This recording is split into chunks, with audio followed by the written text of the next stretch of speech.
Hello, नमस्कार। आज मैं आपको जैसे हम पोषण ट्रैकर ऐप है, फिर हम पोषण डैशबोर्ड है, तो ऐसे ही पोषण ट्रैकर का वेबसाइट है। अभी मिनिस्ट्री ने नया निकाला है पोषण कैलकुलेटर। आप जैसे देखेंगे पोषण कैलकुलेटर, आप साइट पे जाएंगे तो आपको पोषण कैलकुलेटर आपको यहाँ पे मिलेगा। ठीक है, साइट में जाके अब ये पोषण कैलकुलेटर है क्या? पोषण कैलकुलेटर को बनाया गया है जो बच्चों का जो ग्रोथ होता है उसको मापने के लिए, जो WHO के द्वारा डिफाइन किया गया स्टैंडर्ड है ना, उसके आधार पर बनाया गया है। तो इसको हम यूज कैसे करते हैं? जब इसको यूज करने जाएंगे तो आपको देखेंगे हाउ टू यूज पोषण कैलकुलेटर, सारा चीज़ वेबसाइट में दे रखा है। तो इसमें हम यूज करने से पहले हम सबसे पहले जेंडर को सिलेक्ट करते हैं, फिर उसका डेट ऑफ बर्थ डालते हैं, फिर हाइट कितना सेंटीमीटर में, फिर वेट कितना किलोग्राम में, फिर हम शो रिजल्ट पे क्लिक करेंगे। अभी मैं करके बताऊंगा। अब हम आते हैं, जैसे यहाँ पे जैसे मैंने बॉय को सिलेक्ट कर रखा है। अब मैं डेट ऑफ बर्थ यहाँ पे सिलेक्ट करता हूँ।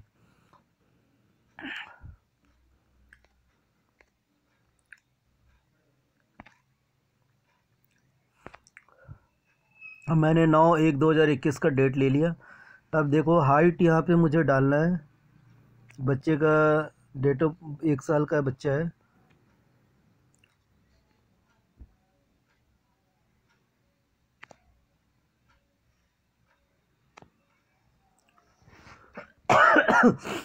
तो अभी मैं ऐसे ही रैंडमली कुछ भी हाइट लेकर डाल रहा हूँ। आप चार्ट से देख के डाल लीजिएगा। अभी हम क्या कि मैं कैलकुलेटर को बता रहा हूँ रीड क्या करता, कैसे बताता था। मैं रिजल्ट पे क्लिक करता हूँ। जैसे मैंने रिजल्ट पे क्लिक पे डाला तो देखो अभी दिखा रहा है बच्चा सेवरली स्टंटेड है, अंडर वेट नहीं है, ये नॉर्मल है। वेस्टिंग में डेटा नॉट अवेलेबल, इनका कोई डेटा नहीं है ना। तो इस तरह ये काम करता है। आपको डालना है तो आपको पता होना चाहिए। अब मैं इसको हाइट को थोड़ा 1 साल के बच्चे का जितना होना चाहिए, अब वेट को थोड़ा कम करूँगा।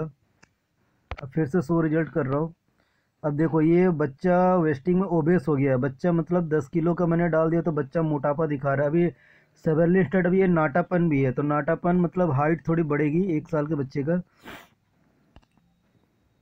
अभी देखिए मोडलिटी स्टंटेड हो गया और वेस्टिंग ओवरवेट हो गया।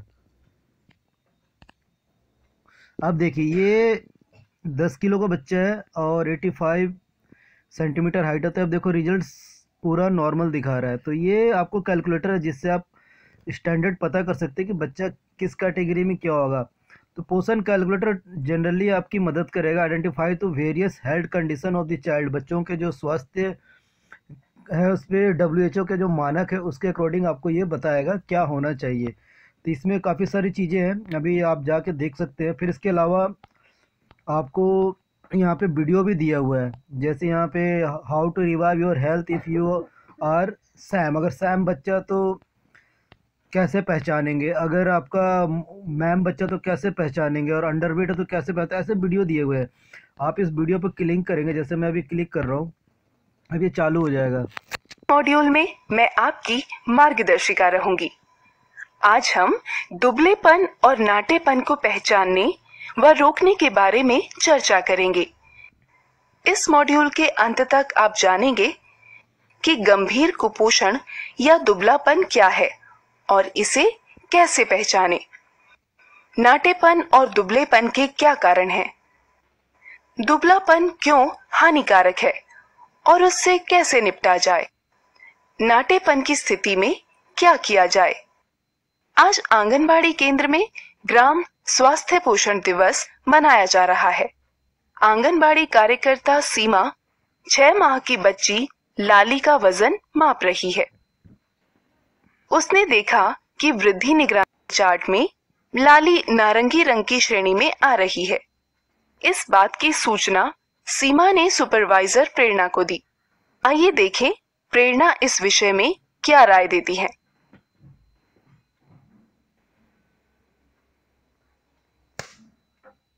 तुम्हारी चिंता सही है। लाली कुपोषित है।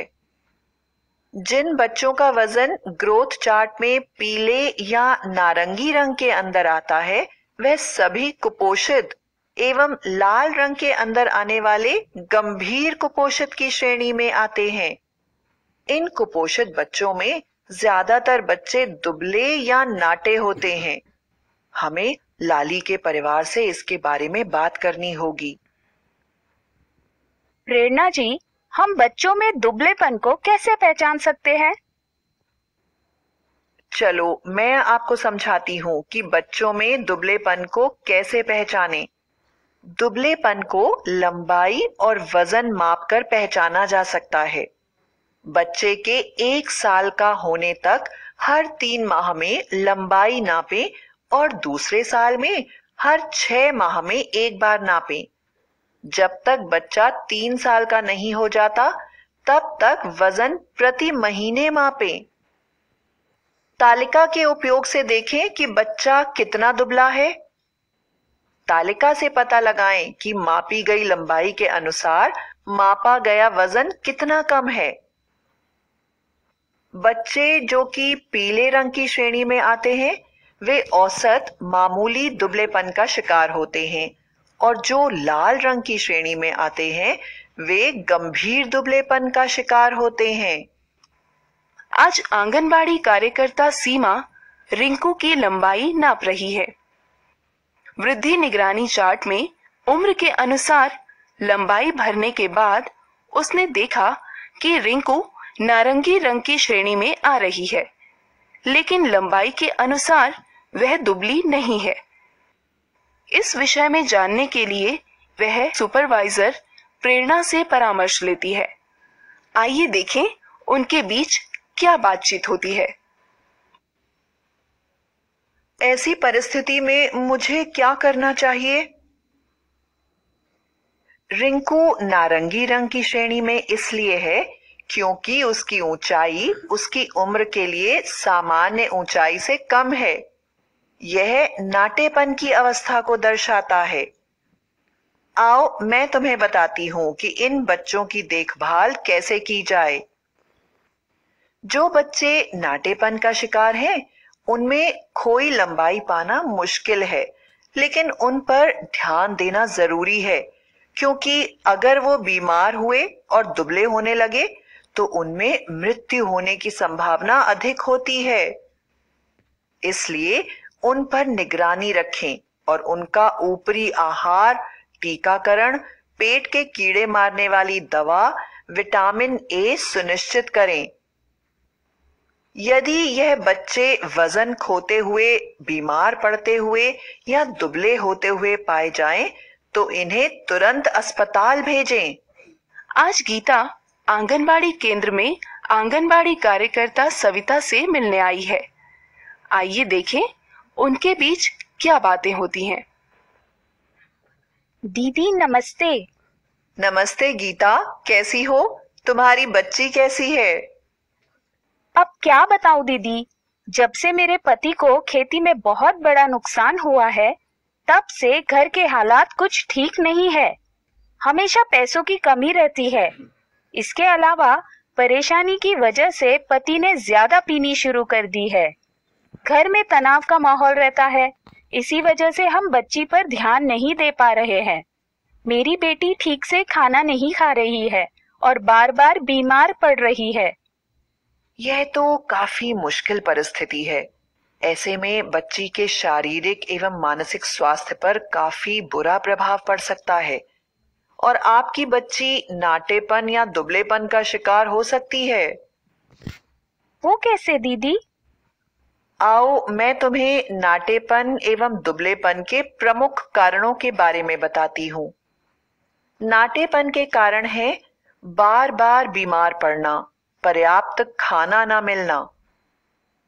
दुबलेपन के कारण है हाल में हुई बड़ी बीमारियां जैसे कि तपेदिक, टीबी, खसरा, मीजल्स इत्यादि। सभी गंभीर बीमारियां जैसे कि हृदय रोग, लीवर संबंधित बीमारी, कैंसर इत्यादि। सामाजिक एवं पारिवारिक परिस्थिति जैसे कि परिवार में विवाद, लंबे समय से माता या पिता का बीमार रहना, अत्यधिक गरीबी, शराब पीने की आदत आदि। सामाजिक कुरीतियों के कारण लड़कियों की देखभाल में कमी होना। इन दो वृद्धि निगरानी चार्टों को ध्यान से देखें। इनमें पिंकी और मुन्नी की वृद्धि निगरानी को दर्ज किया गया है। क्या आप बता सकती हैं कि आपने क्या देखा? पिंकी और मुन्नी दोनों की लंबाई के अनुसार वजन कम है। सही कहा। तो अब बताओ कि क्या दोनों परिवारों को एक ही तरह की सलाह देनी चाहिए? चित्र में दिखाई गई दोनों बच्चियां दुबली हैं, लेकिन दोनों दुबलेपन की अलग अलग श्रेणी में आती हैं। जहां पिंकी वृद्धि निगरानी चार्ट में नारंगी रंग की श्रेणी में आती है, वहीं मुन्नी लाल रंग की श्रेणी में आती है। हम कुछ समझे नहीं। चलो तुम्हें विस्तार से समझाती हूँ। पहले यह जान लेते हैं कि दुबलापन खतरनाक क्यों होता है। दुबलेपन की वजह से शरीर में संक्रमणों से लड़ने की क्षमता नहीं रहती और बच्चे जल्दी बीमार पड़ते हैं। दुबलेपन वाले बच्चों की बीमारियों जैसे कि दस्त की वजह से मृत्यु होने की संभावना अधिक होती है। जितना अधिक दुबलापन होगा, मृत्यु होने की संभावना उतनी ही अधिक होगी। यह तो हुई दुबलेपन से खतरे की बात। अब जानते हैं कि बच्चों में दुबलेपन से कैसे निपटा जाए। सभी दुबले बच्चों को अस्पताल में भर्ती करने की आवश्यकता नहीं होती। 6 माह से 5 साल तक के बच्चों की लंबाई के अनुसार वजन को मापें और जो वृद्धि निगरानी चार्ट में लाल क्षेत्र में हैं, उन्हें अस्पताल भेजें। खासकर उन बच्चों को अस्पताल अवश्य भिजवाएं जो लंबाई के अनुसार बहुत कम वजन के हैं, जिनको कई दिनों से बुखार है, जो कई दिनों से दस्त या उल्टी जैसी गंभीर बीमारी से परेशान है, जो बच्चे बहुत सुस्त रह रहे हैं, जिन बच्चों को एनीमिया या खून की कमी है, जिन बच्चों के हाथों और पैरों में सूजन है। जो बच्चे दुबले हैं और अस्पताल में भर्ती नहीं हैं, उनके परिवारों से संपर्क बनाए रखें और इन बातों का ध्यान दें। अगर बीमार हैं तो अस्पताल में भर्ती करवाएं। अगर 6 माह से कम उम्र के हैं तो बच्चों के डॉक्टर या एनआरसी से सलाह लें। अगर 6 माह से अधिक उम्र का बच्चा है और बीमार नहीं है तो बच्चे को ऊपरी आहार खिलाने और धीरे धीरे मात्रा बढ़ाने की सलाह दें। बच्चे के कमजोर हो जाने के कारण पता लगाएं और उसके अनुसार सलाह दें। सभी टीके और विटामिन ए सुनिश्चित करें। इसी के साथ हमारा यह अध्याय समाप्त होता है। एक बार फिर से देखते हैं हमने आज क्या सीखा। इस अध्याय में हमने सीखा है दुबलेपन व नाटेपन वाले बच्चों को पहचानना, नाटेपन और दुबलेपन के कारण, दुबलापन खतरनाक क्यों होता है और उससे कैसे निपटा जाए, नाटेपन की स्थिति में क्या किया जाए। धन्यवाद, आप ये मॉड्यूल सफलतापूर्वक पूर्ण कर चुके हैं। अब आप अगला अध्याय आरंभ कर सकते हैं।